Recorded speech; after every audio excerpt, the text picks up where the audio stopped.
All right, welcome to the Salon Ruelle. I'm Kara. And I'm Adara. And today we'll be talking about Chain of Iron by Cassandra Clare, which is the second book in the Last Hours series. Yeah. All right, so Adara, what were your general thoughts on the book, and especially that ending? Fucking hell, Kara. Okay. Jesus Christ, what happened? Okay. It's like, my emotions at the beginning were like, all over the place because I thought the wedding would take place at the end of the book. Yes. Thinking like it's going to be the really nice ending and then something shitty will happen. Like, we just had a big old time jump between these two books. But then it was just like, oh, the wedding's at the beginning. Oh, shit. And then my emotions at the wedding, I cried when they got married. I cried. And then I got really mad at James at the wedding night part. And then at the end, I realized that I had a ton of anxiety about the ending because of Lord of Shadows ending. I thought since this was the second book in this trilogy and in her past trilogy, someone fucking died. Needed the extreme therapy. Yeah. That something similar would happen. And so I think I am okay because I thought something horrible would happen and it didn't, and I'm not as emotionally traumatized. We just have book PTSD from I realized that I have book PTSD last night at 11 o'clock. She really just said, yeah, let's traumatize them. Yeah, let's do that. This bitch is going to be traumatized by books. Yeah. What were your thoughts and feelings? Oh my god. Just like, what the hell? That was it. It made me so mad. Oh my god. Like, I knew that, like, some shit was going to go down because, like, Cassie doesn't really like it when, you know, her characters are happy by the second book. No. Some shit has to go down with them. Like, it reminds me of the thing where, Emma was going out with Julian? Mark. Yeah, to, like, try and get Julian to, like, not love her. I don't remember. It was a while ago. I need to reread this book. But it's the kind of thing where, like, they obviously both want to be together. But they're not going to be together because Cassie Clare likes to torture her characters and her readers in that same vein. And then also I saw a review on Goodreads that just said, honestly, how could she? Yeah, those are my exact thoughts. Like, thank you very much. I'm so glad that this person just wrote them out so eloquently.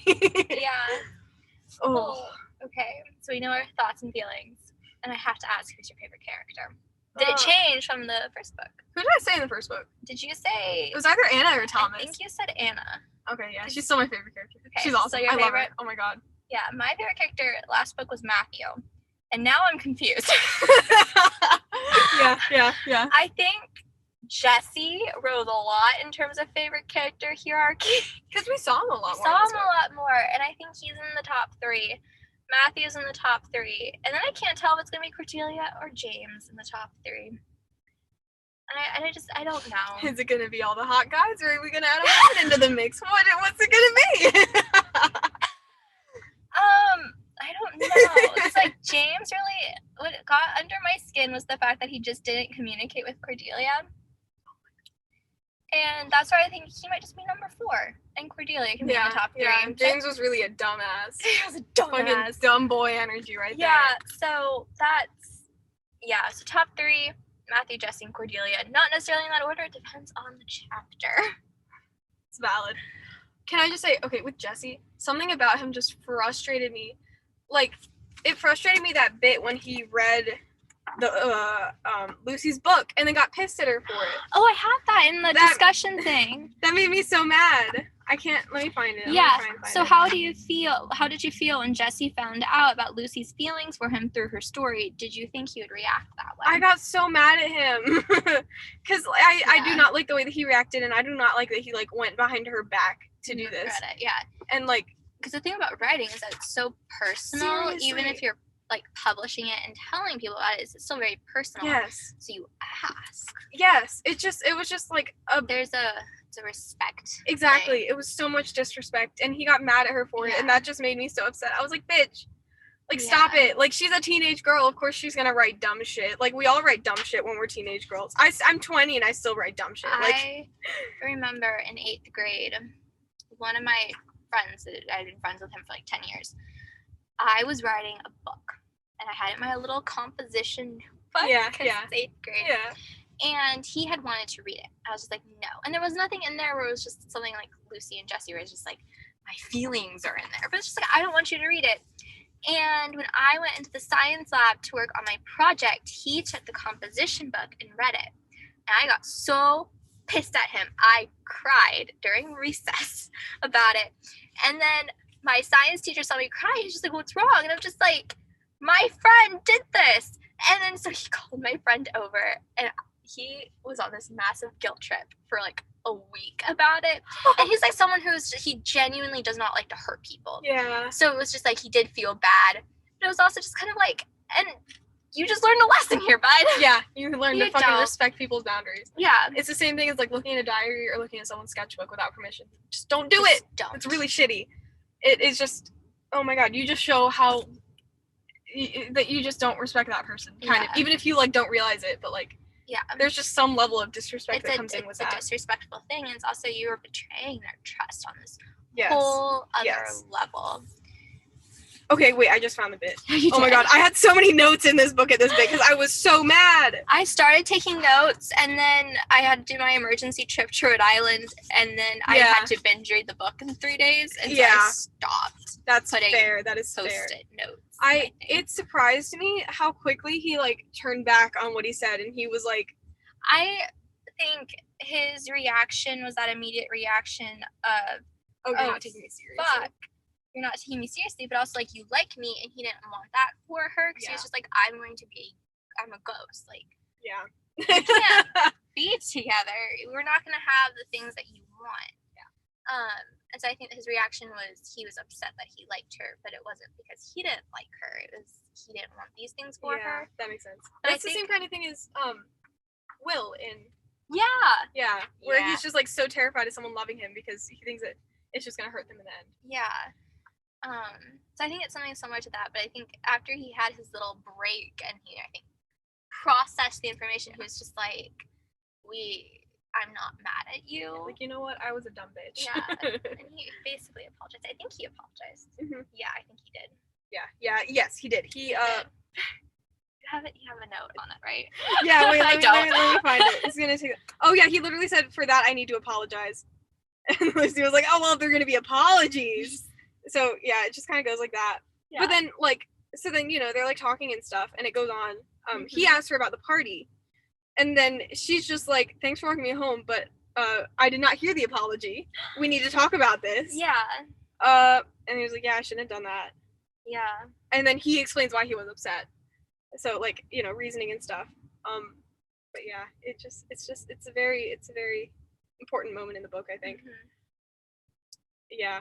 He said, a ghost falling in love with a living girl and pining away in a dusty attic while she lives her life, saying like, oh, it's a joke, but I could survive that. It would just be a tragedy for me. And it's like, oh. Well, like, he doesn't want her to also be as sad as he is. And I'm like, baby! Sweet boy. So, like, yeah, I'm kind of upset with him for how he reacted initially, but... It was that initial reaction. Yes, it was just... I'm also honestly, like, still upset with him for, like, reading it behind her back and stuff, because, like, that's still a dick move, no matter what way you construe it. Like, don't fucking do that. Yeah. To our 2 listeners, if we have any, don't do that. Mom, don't go through my texts. Hey, friends, don't. My mom went through my texts in middle school. She did. Because she would lose her phone all the time, so she'd use my phone as an alarm clock, and she'd ask, well, I need your passwords. I'd give it to her because it's an alarm clock. And then she went through the text on my phone, and then she went to Peyton's mom at one of our graduation parties after 8th grade, and she's like, I know what our daughters have been talking about. And Peyton's mom was just like, this is why you don't go through your kid's phone. Mm-hmm. And it wasn't like we were talking about something horrible, but it was just like, you don't want to know what we talk about. Seriously. We're a bunch of 14-year-old girls. It's cringy. Yeah, seriously. Oh my god, I'm so glad that my parents never did that kind of shit, because I would have been felt just like really violated and stuff, because that ain't it. Yeah. But I'm very glad that Jessie apologized and was like, what I did was wrong. What are your thoughts and feelings about their relationship, though? It makes me sad. It makes me so sad. And then the end, he's alive and she's probably dead. Yes, like what the fuck? Like what? No. It's wild. Oh my god, this book is just, oh my god. I love them together. And I love Jesse Blackwood. He's amazing. Best boy. He's such a good boy. Yes. I agree wholeheartedly. But I wonder, because now he's alive, and it wasn't necromancy, so it's not like Clay would just be like, oh fuck no, we don't do that shit. Yeah, it's like technically that shit didn't happen, but what exactly was it again? She commanded him. Oh, that's right. And why did it work when she did it at the end, but not? So when his body was possessed by Belial. That's right. That's right. It wouldn't have worked. She commanded him to take back his body, and that made Belial leave because she can command ghosts. And so it happened again at the end, but she just commanded him to stay. Yeah. And they're like, and Belial wasn't there to like push him back out. Yeah. So to fight with him and stuff. Yeah, but she may be dead. I don't think she's dead. I don't think she's dead. Yeah, she's probably no. Cassie wouldn't do that. No. She likes to make her characters suffer, but they mostly get a happy ending, I think. Relatively. Yeah. Bittersweet. Yeah. Oh, the thing of like Jesse being the one doing the murders, or not Jesse, but like his body being possessed. That surprised me. I was not expecting that. I thought it was James' body being possessed, or like him taking almost a ghost form, like a shadow form. Especially with like the window being open. I was like, oh my god, was he like singing out? But then he also brought up the things where it's like, oh, but like where would I wash off the blood? Like there would be dirt in my room and shit. Yeah. So that's why I was like, how do you feel about Belial taking on a Jack the Ripper role in the story? What do you mean by that? So Jack, you know the story of Jack the Ripper. Basically, they could never catch him, all of these things, but he would murder prostitutes. Oh, that's right. And so he's targeting a specific group, all of these things. They can't catch him. There are some clues that are being left behind. But if you look at the beginning of the story, the first thing is on Jack the Ripper. Oh my god. Bitch, I never put that together. I'm such a dumbass. Put it together right away. You clever bastard. Mainly because I'm obsessed with like Victorian era England. Yeah, I got it signed too. I love it. It's gorgeous. It makes me so happy. I love it. Oh my god. Anyway. But yeah, so he takes on a Jack the Ripper role, but it's not, I would say, a mirror of Jack the Ripper. It's just he takes on that kind of role of who's the murderer. He's leaving these clues, but he's also taking things from people. He's only targeting certain people, but blah, blah, it's blah. a specific group, all of these things. Yeah. And it's also in a certain time frame as well, and that's another thing with Jack the Ripper. I think it was really cool. I liked it. I loved it. I thought it was a really clever way to do it and stuff. And, like, a really clever way to bring Belial back into the story when we, like, I mean, like, we knew that he'd be back in, but, like, not everyone else did because they assumed he was dead. Yeah. Because when Cordelia stabbed him with Cortana. Wounded for 100 years. Yep. It's like, no, bitch. No, he needs 2 more stabbings. Well, now he just needs 1 more. Yeah. How did you feel about Lilith and her role? That surprised me. That came out of left fucking field, but I loved it. I mean, like, obviously it was, like, kind of, not foreshadowed, but, like, the idea was introduced to us by Belial taking over her realm, right? That's what it was? Yes, which is... So, like, yeah, like, Lilith was mentioned, but I didn't think that she'd actually come into this book, and I love that. I thought that was so fucking cool. Yeah. That was just... But then I also feel really bad for Cordelia, because she basically swore herself. I know, that makes me so sad. And then she was so scared that, like, all of her friends would, like, not accept her for it, and I was like, no, they love you. They're your friends. Like, they're not gonna just abandon me for this shit. I think she spent the entire book not acknowledging it, but basically thinking that, oh, these are my husband's friends, not realizing no, they're just as much as your friends too. And that's evidence with Matthew. Yes, even though he's in love with her, he was always her friend, and they do have that friendship and that bond, and he would have, even if he never told her, he'd still be her friend. Yes. Yep. It's just like how, like, with Lucy, they are her friends. They are not just her brother's friends. Yeah. They're also her friends. Yeah. That's how it be. And I honestly, I really loved that dynamic. Like, just, like, the sibling dynamic where, like, they share friends and stuff. Like, I don't know why, but I'm just a sucker for that. I think it's because it reminds me of when we lived overseas and, like, me and Greg always hung out, like, out in the neighborhood with, like, the same kind of people and stuff. It just reminded me of that, and it made me happy. Yeah. But yeah, because, like, I don't know, Greg and I don't really have that much of a relationship now. Like, I'll send him stupid memes and shit, and, like, we'll still hang out with the Schumachers together. So, like, I don't know, just like the dynamic of like siblings being friends and then them having friends that are both of their friends. Like, I'm a sucker for that. I mean, all of my siblings are I just dropped my book. significantly younger than me. Yeah. So obviously we don't have the same friend groups. Imagine being friends with a bunch of 7-year-olds. So kids, do we want to talk about Barbies, Legos? Like what's cool these days? What's cool these days with your age group? But what do you think of Christopher and Grace? Okay, well, on the family tree, on the cover of the Clockwork Princess book, they get married. I knew it. I've not looked at the thing, but like I knew that was what was gonna happen. Especially because like that moment in the lab, that was really sweet. And like, you know what? Grace is still a manipulative bitch, and she needs to get her shit together. She needs to go to therapy. She's going to therapy. That's what's happening at the end of the book. But I think that her and Christopher would be really cute, especially because like she wanted to listen to him talk about science and the things that he loved. Once manipulated. Yes. Like she's done it with James, obviously. She's done it with Matthew. She's done it with everyone. She's done it with everyone. But like but I think the only problem, I don't want to say problem, but like obstacle is Matthew hates her. Yep. James hates her. Cordelia hates her. Yeah. Lucy, once she finds out some things, is probably gonna be like, oh, I disagree with that. Yeah. But I think Christopher's also someone who he won't care. He's just like he just assumes the best of people. Yeah, too. I love Christopher. He's such a sweetheart. Yeah. Him and Thomas are just so sweet. Best boys. Speaking of Thomas, everyone's paired up.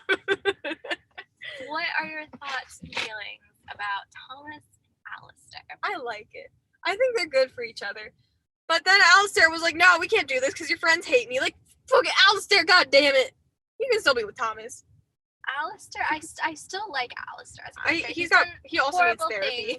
But he's again, like I said in the first, when we were talking about Chanicle, he's an onion. He's got layers, and he's gonna make you cry. Okay, he's gonna make you cry. Yep. But yeah, I was so happy when they started making out. I felt that. I was like sitting on my bed. It's like 10 o'clock at night, and I was practically jumping on my bed. I was like, yes, they got together. Like honestly, like I don't know. I don't really feel the same way about MLM ships as I do about. Do you know what I'm saying? No. Oh well, like gay ships, I guess. Male gay ships. Like MLM is like men loving men. Okay. Or like WLW, or I say Wulu. It's like women loving women. So I don't feel the same way about MLM ships as I do about like Wulu because I am a gay. I'm a female gay. So like I prefer that aspect.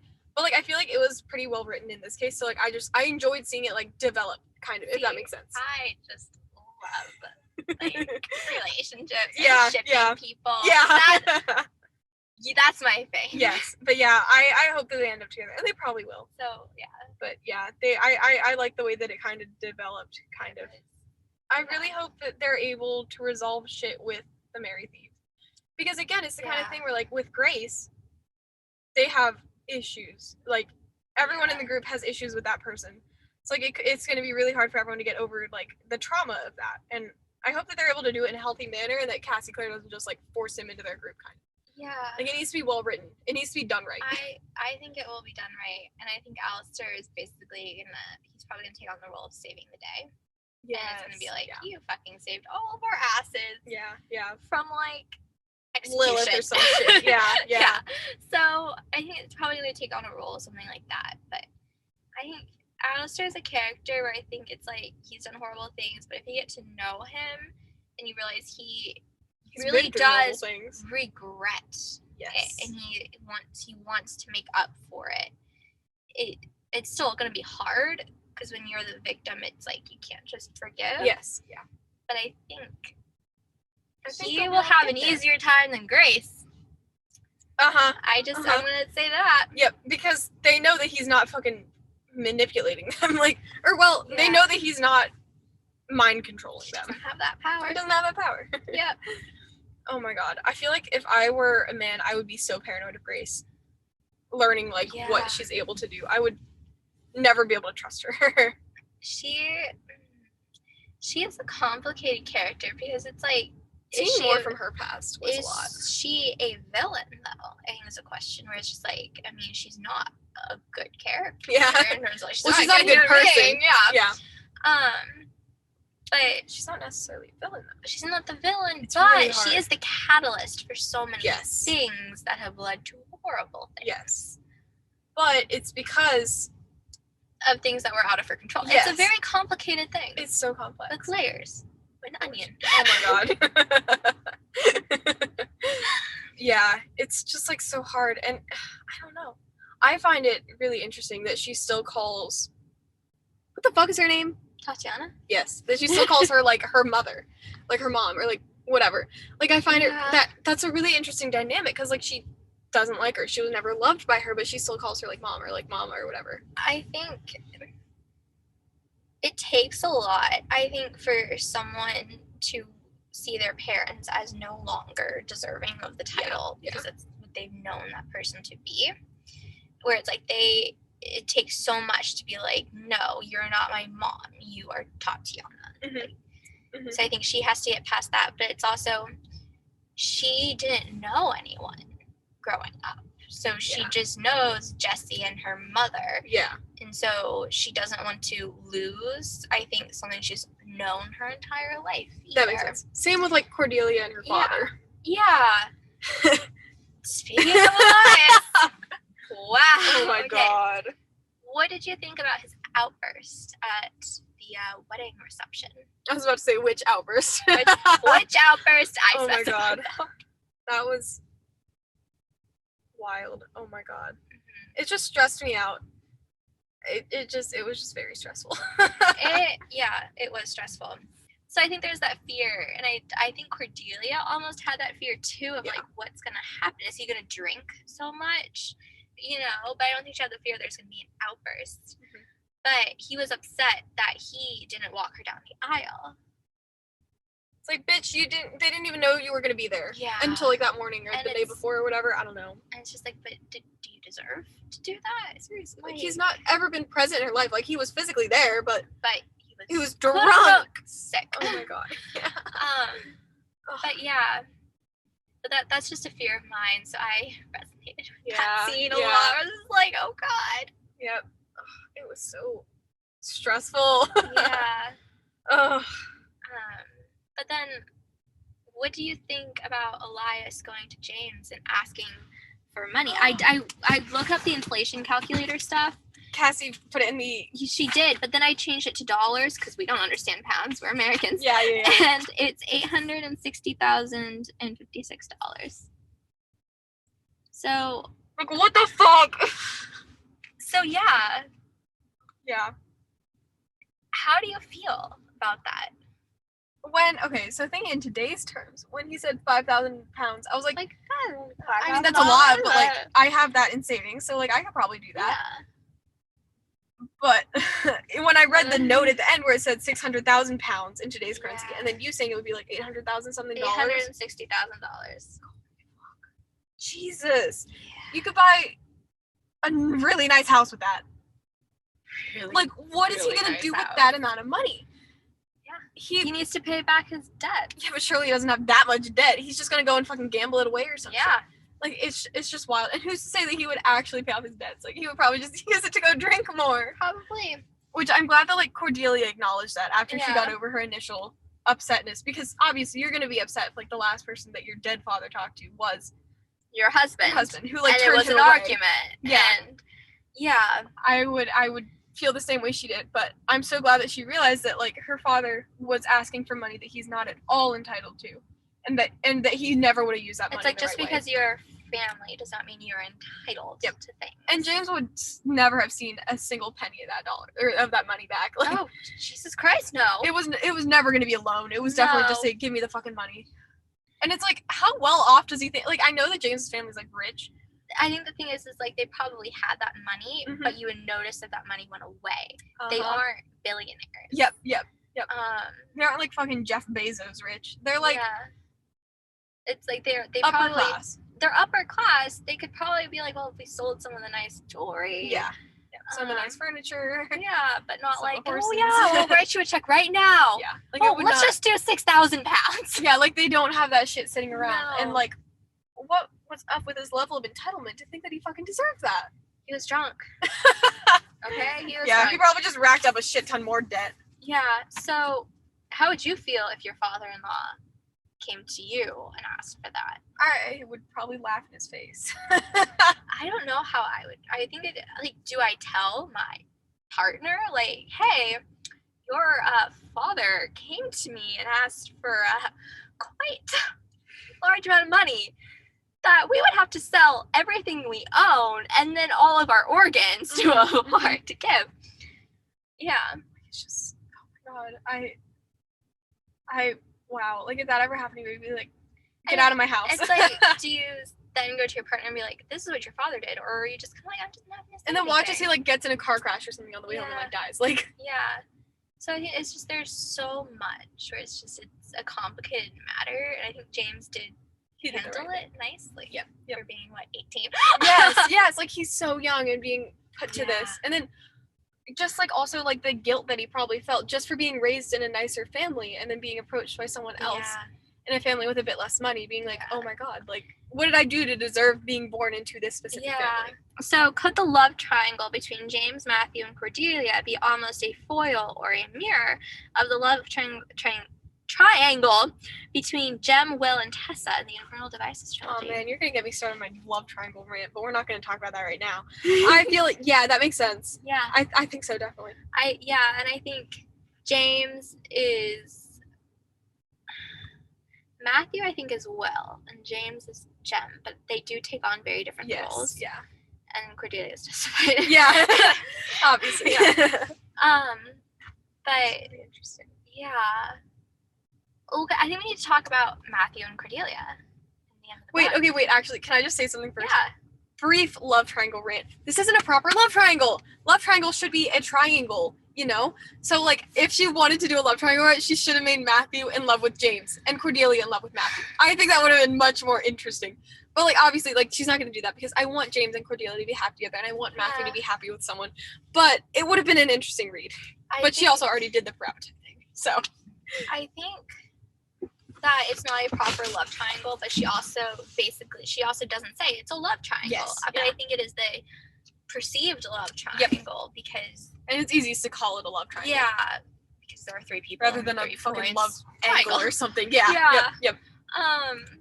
But yeah, so Matthew and Cordelia, Matthew telling her he loves her, him fighting James in the shadow market. Him confiding in her about the truth potion stuff. God. That made me so sad. Yeah. I was like, oh, yeah, baby. Poor boy. Oh my god. And like, I find it so interesting that he confided in her, but not in like James. Like, it's really interesting how like sometimes it's easier to be vulnerable. What is the significance about that? I actually wrote that in there, but. I feel like sometimes it's so much easier to like be vulnerable to someone that you just recently met and feel really close with rather than somebody you've known your whole life because you don't want to change the person's perception of you that you've known your whole life. But with someone new, there's a lot less risk to it because if you lose this person, you're not losing your best friend that you've been best friends with since babies. Like, so I feel like it's really interesting. Yeah, it is. It's interesting. So I texted you that. I'll pull up the texts because they are, I think, mildly entertaining. Of course. So I texted you.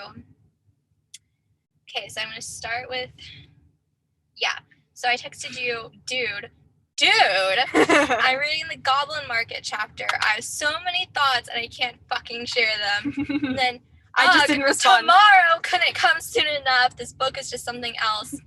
And then fucking shitballs. What the fuck is happening? Kara, Jesus Christ. And I was haven't even finished yet, but Jesus, fix this.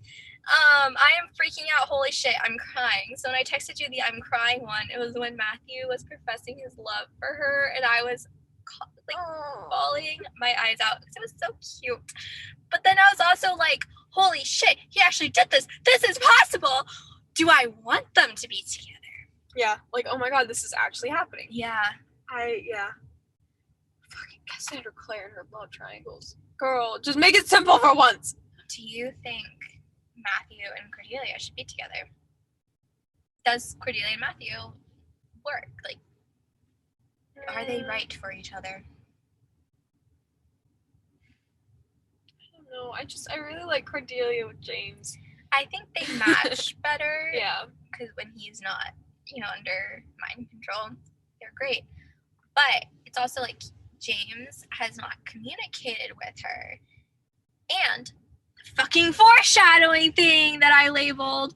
Where is that? There it is. When Will said to James before the wedding, "You may fear what will happen if you speak your heart. You may wish to hide things because you fear hurting others. But secrets have a way of eating at relationships, Jamie, at love, at friendship. They undermine and destroy them until the end you find you are bitterly alone with the secrets you kept.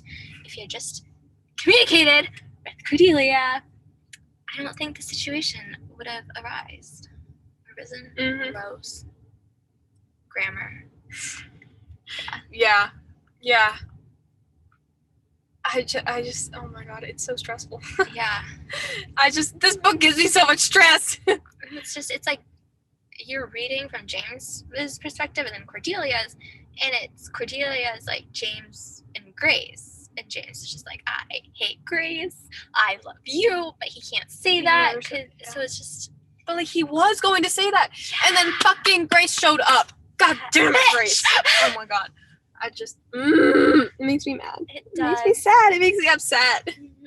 Oh my god, and then like, oh my god, it just makes me so upset that like Cordelia walked down at the exact right time to see her hugging him, and then what he said. And then, oh my god. Why did he say thank God? Like, so he said it because he needed to basically put Grace into this false illusion that he doesn't know, but he knew the truth, and so he had to act normal, and then that makes sense. Destroyed it. Yeah. Oh my god, he should not have fucking said that. Dumbass, dumb bitch ass boy. Bitch ass boy. James is such a dumb bitch. I know, and it's just if they communicated, and again, this goes back to the wedding night. He didn't communicate with her like, "Hey, we're gonna have separate bedrooms." Yes. We're just not gonna do anything to make this a marriage. Yeah. Not even for putting it up for people. So I think it's like if he just said to her, like, I got a separate bedroom, so we're good. We don't have to go sleep together for a year. Like if that had been communicated, if their wants, wishes, desires had been communicated. Yes. It had been fine. But the only thing that was communicated on that front was Grace. Yep. And that was barely communicated. Yep. But then I think that's an overall like theme with this book is no one is communicating with each other in this friend group. They're all doing their own thing and then they come together, but then it's just like I have this big secret, like Lucy and Cordelia, Lucy having her secret with working with Grace and necromancy and Jessie and then James and Cordelia are not communicating like they should. And then Matthew and James, and then Matthew and Cordelia. And Thomas is hiding just hiding everything. And Christopher is like, I'm here. Is just, I like science. I like science. Science is cool. He's just being a precious boy the whole time. Yeah, he's the one who just isn't so hiding things. Yep. He's too pure to hide things. He's too pure. Oh my god, I love him. He's also up there with my favorite characters. Anna, Thomas, and Christopher. Best babies. I love them. What do you think of Anna and Ariadne? Oh my god, that was wild. Oh my god. It provided a lot of perspective into why Anna is the way that she is. Because I think, like, her being so, like, I mean, like, herself, obviously, but also really, like, I don't know, putting herself out there and, like, spending a lot of time with, like, many different women and stuff. I think that, like, a lot of it did come from Ariadne. Ariadne. Yeah, I looked it up on YouTube. How do you say it? Ariadne. Okay, Ariadne, like, getting engaged to, was it Charles? Yeah. So, yeah, that bitch. And so, like, I think that engagement and her leaving her, and then also Ariadne just, like, kind of being scared of what the public would think of her, which is very fair. Yeah. I think that really made Anna be like, well, like, you're not taking this seriously or something. And then Anna went and decided to take nothing seriously from then on out. Yeah, I don't know if they will end up together because I think it's like together. Anna's just kind of like, you hurt me. Yeah. Like and it was really not a valid reason. It wasn't like, you did something and it's like, no, No, it was because she was afraid. And again, lack of communication. Another thing! Common theme among YA books and teenagers, because that's what happens. That's very realistic. But then I think there's also a point of it's like, will Ariadne ever stop pursuing Anna? Yeah. Because after a while, it's like, if Anna keeps saying no, it's just like, is it worth it? Yeah. And you eventually have to move on, if that's the case. And you, like, have to respect Anna's wishes and all that. But I want them to be together. Mm-hmm. I just need a happy Willow ship in a Cassie Clare book. So I think that brings me to the mystery question. Okay, wait. First, have we had, like, a female-female relationship in a Cassandra Clare book before? She does a lot of MLM stuff. Yeah, Helen and the other one. Oh, that's right! Yeah, that's good. And then there's the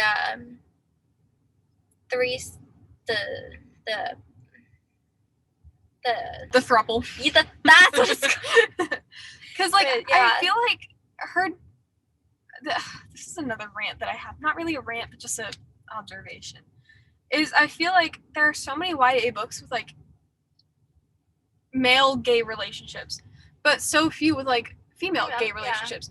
And then I feel like that can kind of step into the territory of the fetishization of gay men. Yeah. It's a big problem in the community. Like, whenever I'm looking for recommendations for, like, LGBTQ books, because I want to be represented, I think that's valid. That is valid.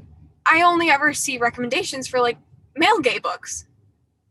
Because the fetishization of men is just so bad. Yeah. And it's just a really heavy topic that I don't think we're going to talk about on the podcast because that's a lot. That's for WAG. Yes.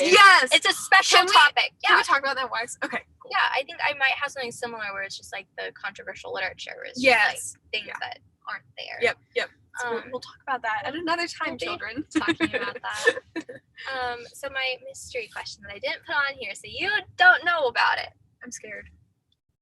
So these are my favorite questions to ask. If you could only save one relationship in this series, which would it be? And I have 4 options. You bitch! I have 4 options. You're a bitch. Lucy and Jesse, Anna and Ariadne, Alistair and Thomas, and Cordelia and James. Either Cordelia and James or Anna and Ariadne. Okay. Because, like, obviously I'm going to pick a Wooloo ship because representation. But, like, oh my god, but Cordelia and James are so sweet together. Yeah. And I mean, but, like, Lucy and Jesse, and Alistair and Thomas, you're such a bastard for asking this question of me. That's why I decided to spring it upon you like this. You son of a bitch. I know. Who would you choose? Lucy and Jesse. Really? Yes. That's fair. But here's my reasoning, is they both have fought so hard for each other. Yeah. That's the thing. That makes sense. Like, Cordelia and James. They were thrown into each other. They were thrown into each other. But it was also, James has fucked it up a lot. But dumbass. I think there's also there's a part of me that's like, I really want to see what will happen between Cordelia and Matthew. Yeah. And so that's what I'm just like, yeah, like guilty curiosity, like, Yeah, but then it's also like, I love Alistair and Thomas. Yeah. And that's like, wanting like really that since book 1. But I just, Lucy and Jesse. I love Jesse, love Lucy. So. That's true. And I think that, it's, again, they've both fought so hard for each other and have given up so much that I think is worth saving out of these 4. That makes sense. Did you like my mystery question? No. We should do them more often. Oh my god, we should. I'll fucking spring one on you next time. Let's fucking go. Oh my god. You know, if we ever read the Lunar Chronicles, I can only say one relationship. I got you, bitch. I know which one I'd choose, but who? Thorn and Cress. Oh, that's fair. That's fair. I love them. I feel like I do Wolf and Scarlet because they're really sweet. They are. And I just love Scarlet. So. I just love Thorn. Yeah. Oh my god. You knew that was going to be my favorite character from those books. We can see which one is the straight one here and which one is gay. You love Thorn and I just love Scarlet. Yeah. That's just how it be. Yeah. Oh my god, that's really funny. We should do a thing whenever we read just any book at this point, is we should place bets on who the other person's favorite character will That's be. a good idea. We're doing that with Six of Crows. We are doing that with Six of Crows. That's oh fine. my god. Yeah. Nice. You're probably I know who you so would like. accurate. I think I know who you would like. You're probably my just god. be like, yep, this fits the criteria. Yeah. As usual. Let's go through the list. Let's go through the list, okay? Male. Probably has some problems. Humorous. Cocky. Tall. Probably a jock. Yep. Asshole at times. That will be yep. Jared's favorite character. Yes, he fits. Oh my god. He so fits. I know who you're gonna like. Oh my god. I so know who you're gonna love. And then in this one, it's like Matthew. Yep. Yeah. I know who it's gonna be. Yep. I'm predictable. Oh yes, ma'am, you are. Yes, Oh I my God. cannot deny. And then that. for me, it's just always the badass women. I love it. Yeah. 'Cause I have taste. You're saying I don't. That's exactly what I'm saying. Oh my god. Yeah. Oh my god. If we were also to read Shadow and Bone, I know who you would like. Except he doesn't come in until a bit later. But I know who would be in that series.